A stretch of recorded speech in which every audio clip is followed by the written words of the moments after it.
Hi everybody, it's Avalon. Today it is like almost 70 degrees here.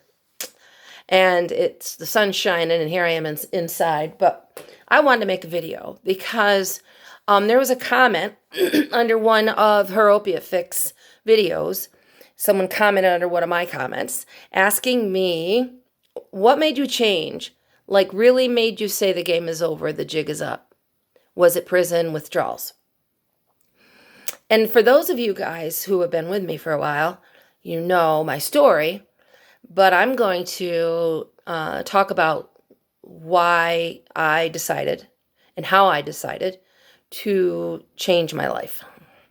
And so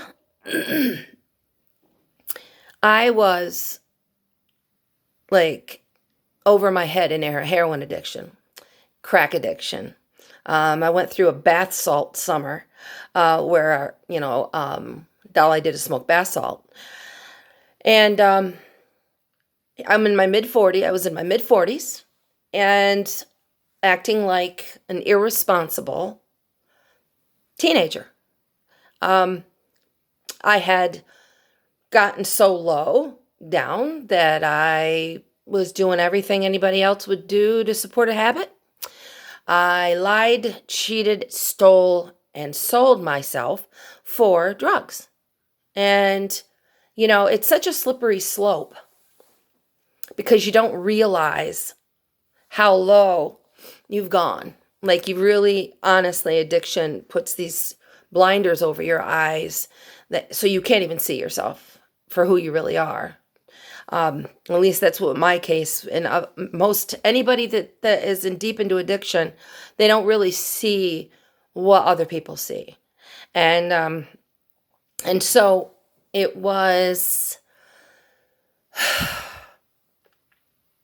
a horrible time in my life and an embarrassing time and a shameful time. So I had a BFF and we ran together. I really did love her though. I mean, it wasn't a chemical romance of anything like that. I really love my girl. And so I was at her house when she got arrested. What a big mess. But anyway, they just let me go home, luckily, because I don't know. I just don't know how I didn't end up in prison I was and she got arrested and went to jail. I shouldn't say prison, jail. And that was her wake-up call. So here my best friend goes to jail, and then when she gets out, she goes to rehab. Then, like, she is a completely different person. Here I am, still doing the same shit I was doing. So she comes to my house to visit one day after she got out.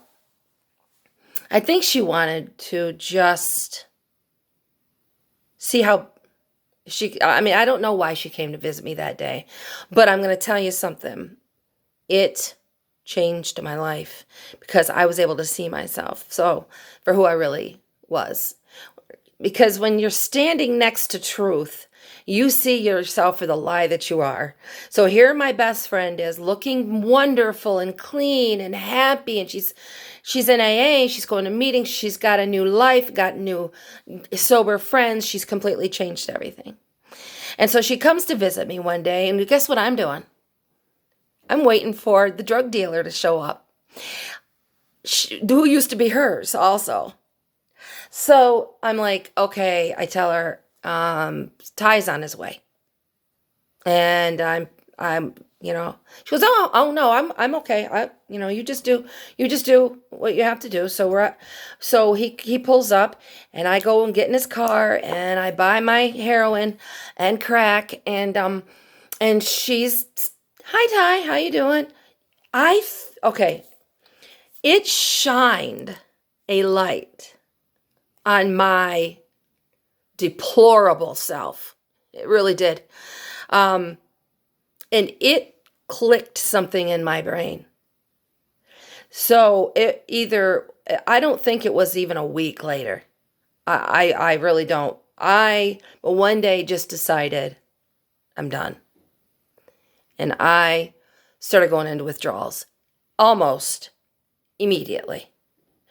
To just put it in perspective, if you take Oxycontin for 7 days on a regular basis, if you try and stop, you're going to go through withdrawal. Okay? I was shooting up to 20 bags of heroin a day. I was shooting the little white dilaudid 8s.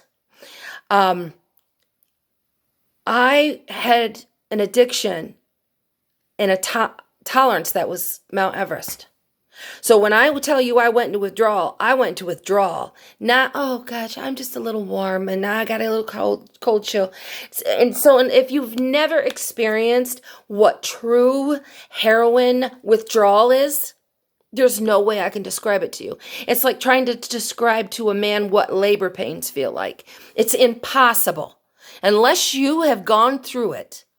You've shit on yourself. You've puked on yourself. You've puked until there's nothing else left to puke. So you just gag and dry heave, yellow bile. It's the only thing that comes up. That you're shaking and you're kicking your legs with the restless leg syndrome from hell. There are no words to describe the hideousness of it. But here's the thing. I never once thought to call somebody to bring me anything. Because I had I had my mind made up and I was done. And I was just going through what I needed to go through to get. So after day 2 or 3, my friend who was clean, she and another friend took me to the ER because I was like, I thought I was dying. Literally, really thought I was dying. So they admitted me. And then I was there for 4 days. Then I went into a rehab. And I was still sick. Listen, guys, I was still sick. 12 days. 12 long, hideous days. When the puking and the diarrhea and all that stopped, I was so nauseous still that it was like torture. I had never experienced nausea to that extent, and I even went through chemo, guys. So I know what nausea is. This was beyond any nausea I had ever experienced. I would try to make myself puke. Of course, there was nothing to come up, and the nausea was just ungodly. Until that last day, I woke up and it was gone. But it was like, thank God. But then I was in rehab, then I went to a halfway house. So, to make a long story short, I decided I was done, so I was done. But I really wasn't done. Because after 6 months, I came home, got thrown out, came home. Got thrown out of the halfway house, came home, and within 2 weeks later, I relapsed. Because I was just going to do 1 bag at the Strawberry Festival that day. And that was, the Strawberry Festival in that town was at the end of June. And so it was a nice day. So I marched my little butt down the street because it was right down there. And there at the end of my little street was my drug dealer. One of them. It was one. So I did not go down there looking. I didn't think I was down. But I was standing next to her and she just, I don't know. I said, do you have a bag? You could sell me. Out of the blue. I had no plans. I didn't think I was ever use again. But I did. And that 1 bag turned into, I can't tell you how many. I can't remember how many I bought that day. But I was fucked up.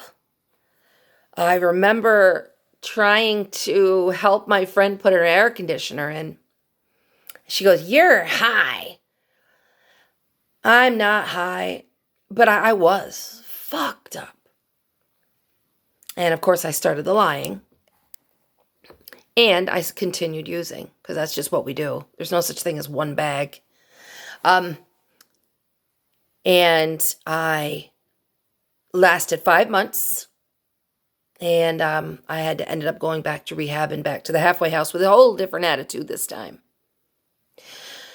I knew that not the last time. I knew that it was serious, because I'd overdosed 3 times in 5 months. And I knew my life was at stake. And I knew this was serious. And I knew I was an addict. I just didn't have a problem. I didn't just overuse something. Like I told myself before, oh, you just got a little out of control.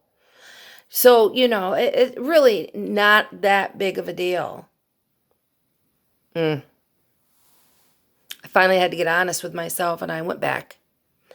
And that was 7 years ago. Has it been easy? No. And I'm going to, I'm not going to be one of these people that come on their channel and is, oh, just sobriety is so wonderful. I just love sobriety. Recovery is just amazing. I'm happy, joyous, and free. Angels and unicorns coming out my ass. No. Hasn't been my experience.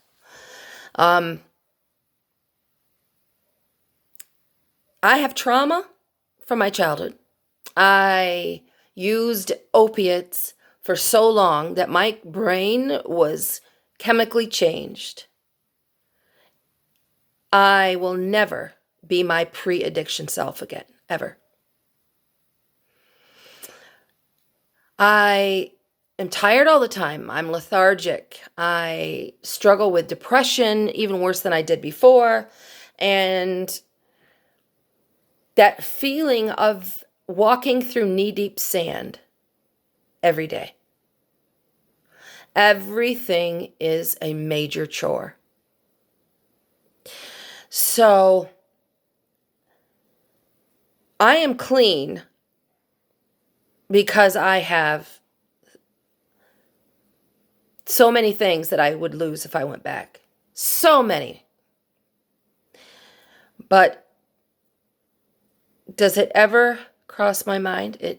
There's not a day goes by that it doesn't. I'm always going to be one needle away. And it's a lot easier to stay clean than it is to get clean. And I don't have another get clean in me. I just don't. Being in my mid 40s, going to rehab and halfway house and recovery and all that, I don't have it in me. I just do not. So if I go back out, and I'm telling you, I mean this from every soul, every cell in my body. If I go back out, I'm dying out there. And I know it as sure as I'm sitting here. I get a lot of people who leave comments. They message me asking, oh, how can I get off of this? How can I get off of heroin with kratom? How do I do it? All right. And so I'm going to... Okay. Here's the truth of the matter. I don't know any heroin addict that can do it without treatment. I do not think it can be done without treatment. Not a true addict can get clean without going to treatment. Because it's jails, institutions, or death. Those are the 3. And that's what one of those 3 are going to happen. If you try to do it on your own, you will fail. And people can get, you can leave comments underneath, oh, Avalon, how can you say, because I know you cannot cure heroin addiction by just trying hard. You can't cure heroin addiction by, okay, I'm going to buy, because I used to do this, I'm going to buy 2 buns, and I'm going to use them to come down, to wean myself down, and then I'm going to quit. I'd end up doing all of it in the same day. Listen, that doesn't exist. And I know people want the softer, easy way, and they want to do it themselves. They don't want to have to go to rehab. They don't want to have to go to outpatient, or especially inpatient. And so they try all these different things to stop using. They don't work. You gotta go to treatment. I'm talking to you out of my experience, but also in the 7 years in recovery that I've seen numerous people try to do it on their own, and they've never succeeded. So that is my story, and I'm sticking to it. So I'm not trying to judge somebody who thinks they can do it on their own. Because, of course, who wants to go to rehab? And especially a halfway house for a year, like I did. You gotta, I was telling the person that left the comment, I tried getting a job. I got a job during my addiction, thinking if I just got a job, something to occupy my time, that I could quit. I moved to a different town. I tried that one. And it doesn't work. Because you got to take care of the addiction. Before you can do anything else, you got to take care of the addiction. You got to do it. And you can postpone, you can put off, you can have excuses, you can have all these different things. But until you take care of the addiction, you're not going to be able to hold a job, and you're not going to make it. Go to treatment. It's worth it. Because, like I said, it's easier to stay clean than get clean. And all you're going to keep doing is we're going to go the merry-go-round.